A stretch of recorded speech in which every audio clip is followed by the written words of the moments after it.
Good afternoon, friends. Today I will start my lecture. Today we will start revision of psychology paper. So I will start with the first unit. Okay. So let's start. First of all, I would like to tell that what is the psychology. Okay.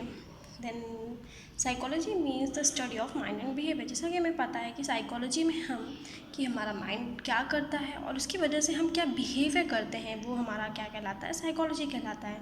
जब हम उसकी study करते हैं कि हमारा mind और behaviour कैसा हमारा माइंड हमारे बिहेवियर को जज करता है या हमारे बिहेवियर को इन्फ्लुएंस करता है, उसे हम कहते हैं साइकोलॉजी। अब हम इसका पहला टॉपिक जो हमारे सिलेबस का पहला टॉपिक है, क्योंकि हम रिवीजन करने जा रहे हैं तो हम पहला टॉपिक अपना स्टार्ट करने जा रहे हैं। तो हमारा पहला टॉपिक है नेचर वर्सेस नर्चर कंट्रोवर्सी। ठीक है। तो जब हम नेचर की बात करते हैं तो नेचर क्या होता है हमारा? नेचर हमारा होता है जो चीज़ें जो चीज़ें हमारे अंदर नेचुरली आई हैं, ठीक है, वो कहलाता है हमारा नेचर। और नर्चर क्या होता है हमारा? इन्वायरमेंट होता है, जो आसपास की चीज़ें होती हैं जो हम लोग सीखते हैं, जो एक्वायर्ड होता है, वो हमारा होता है नर्चर। ठीक है। जब हम नेचर की बात करते हैं तो जैसा कि आपको सामने दिख रहा होगा, मैंने कुछ पॉइंट्स लिखे हुए हैं नेचर और नर्चर की कंट्रोवर्सी से रिलेटेड। तो पहला हो गया हमारा क्या कहलाएगा? नेचर। तो पहले पॉइंट में हम क्या कहेंगे? नेचर इनहेरिटेड, जो कि इनहेरिटेड है। जब हम इनहेरिटेड की बात करते हैं तो ये जो इनहेरिटेड में हमारा सबसे पहला एग्जांपल हो जाता है। इनहेरिटेड का मतलब क्या होता है? हेरिडिटी। हेरिडिटी किसको कहते हैं? हेरिडिटी का मतलब होता है कि जब कोई भी ऐसे ट्रेड्स, ऐसे गुण जो एक जनरेशन से दूसरे जनरेशन में क्या हो रहे हैं, ट्रांसफ़र हो रहे हैं, तो उसे हम क्या बोलेंगे? हेरिडिटी बोलेंगे। इनहेरिटेड का मतलब भी वही सेम कहलाता है कि हमने वही सारे गुण, वही सारी चीज़ें जो हमारे पापा, हमारे बाबा, हमारे दादा, इन लोगों में थे, हमारे मम्मी सब में थे, वही सारे गुण हमारे में क्या हो रहे हैं? ट्रांसफ़र हो रहे हैं। हमने क्या किया? उनको इनहेरिट किया। इसका सबसे बड़ा एग्जांपल है हमारा इंटेलिजेंस।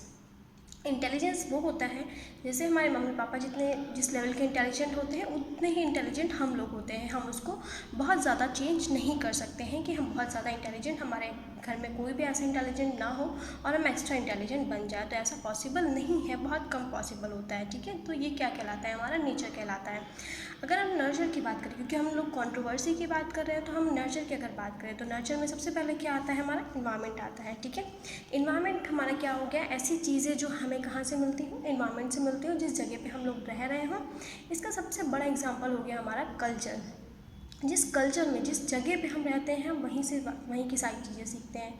वहाँ पे लोग कैसे रहते हैं, क्या करते हैं, कैसा बिहेवियर अडेप्ट करते हैं, वो सारी चीज़ें, वो सारा कल्चर हम सीखते हैं। जस्ट लाइक इसका एग्जांपल ये भी हो सकता है कि हमारी जो मैरिजेस होती हैं वो डिफरेंट डिफरेंट तरह से हर कल्चर में अलग अलग टाइप से मैरिजेस होती हैं। मतलब एक ही होता है कि दो लोग आपस में क्या हो रहे हैं? रिलेटेड हो रहे हैं, रिलेशन में बन रहे हैं, बट जो करने का तरीका होता है वो क्या होता है? डिफरेंट होता है। तो that is the culture. Okay. Next comes to nature again. जैसे हम कंट्रोवर्सी पढ़ रहे हैं तो कंट्रोवर्सी मीन्स हमें दोनों को लेके चलना है साथ बाय साथ। तो नेक्स्ट कम्स जीन्स। ठीक है। जीन्स हमारी हो गई ऐसी चीज़ें जो हम एक जनरेशन से दूसरी जनरेशन क्या कर रहे हैं, जो हमारे पेरेंट्स ने वही चीज़ें हमको मिलनी चाहिए। तो जीन्स हमारे क्या हो गई? जो हमारे ट्रेड्स जो हमें दिखाई देते हैं, जो हमारे अंदर, हमारे ऊपर दिखाई देते हैं। ठीक है। तो सबसे पहले इसका एग्जांपल हो गया हाइट का। जैसी हाइट हमारे पेरेंट्स की होती है वही हाइट हमारी भी सेम होती है, उसमें कोई भी डिफरेंस नहीं होता है, थोड़ा बहुत वेरी करता है बट एग्जैक्टली सेम हाइट ही होती है हमारी। Then comes the nurture. जब हम नर्चर की बात करते हैं तो जो स्टफ़, हमने कहा ना कि स्टफ़ जो हमारे आसपास जा रहा होता है वो स्टफ़ क्या कहलाता है? हमारा कहलाता है इन्वायरमेंट कहलाता है। ठीक है। देन हम नेचर, बहुत लोग कहते हैं कि नेचर क्या होता है? फिक्स्ड होता है। हम मानते भी हैं कि नेचर फिक्स होता है, नॉट चेंजेबल होता है। ठीक है। तो इसका एग्जांपल हम ले सकते हैं कि ऐसी कौन सी चीज़ है जो हम अपने से रिलेटेड है, क्योंकि साइकोलॉजी मीन्स कि हम अपने स्टडी कर रहे हैं, इंडिविजुअल की स्टडी कर रहे हैं। ठीक है। तो हमारे बॉडी में ऐसी कौन सी चीज़ें हैं जो क्या क्या है? फिक्स्ड है।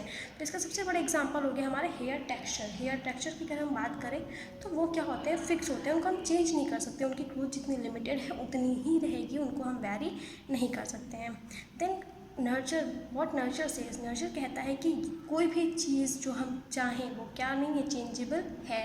हम ये नहीं कह सकते कि अगर कोई भी चीज़ फिक्स्ड नहीं हो सकती, हम चेंज भी कर सकते हैं, किसी भी चीज़ को हम चेंज कर सकते हैं। ठीक है। जैसे कि एग्जांपल हम ले सकते हैं कि टाइप ऑफ लैंग्वेजेस, हम बहुत सारी लैंग्वेज सीखते हैं, हम हर जिस इन्वायरमेंट में रहते हैं उस टाइप की लैंग्वेज सीखते हैं, वो हमारी क्या होगी? इन्वायरमेंट का ही तो इन्फ्लुएंस है। हम यहाँ इंडिया में रहते हैं तो हम मोस्टली हर बच्चा हिंदी बोलता है, बट कुछ कुछ बच्चे ऐसे भी होते हैं जो क्या बोलते हैं, इंग्लिश बोलना स्टार्ट कर देते हैं, क्योंकि उनको इन्वायरमेंट क्या बोलता है, इंग्लिश बोलने वाला मिलता है। वही हम बात करें अगर अमेरिका की और अलग कंट्रीज़ की, तो वहाँ पे उनकी जो लैंग्वेज होती है वो बोलना स्टार्ट करते हैं, ना कि वो हिंदी बोलते हैं, ठीक है। तो ये एग्जाम्पल हो गया हमारे नर्चर का। और हमारे नेचर का सबसे बड़ा एग्जाम्पल हो गया हंटिंगटन्स डिजीज़, ठीक है। ये डिजीज़ ऐसी है जो कि क्या हो रही है, एक जनरेशन से दूसरी जनरेशन क्या होती है, ट्रांसफ़र होती है। इस डिजीज़ में मोस्टली क्या होता है, इस डिजीज़ में कि जो प्रोटीन होता है वो क्या होता है, डिफेक्टिव होता है। इस डिज़ीज़ की वजह से प्रोटीन्स जो होते हैं, हमारे जीन्स जो होते हैं वो डिफेक्टिव हो जाते हैं। जब जीन्स डिफेक्टिव होंगे तो वो प्रोटीन क्या करेंगे, डिफेक्टिव करेंगे।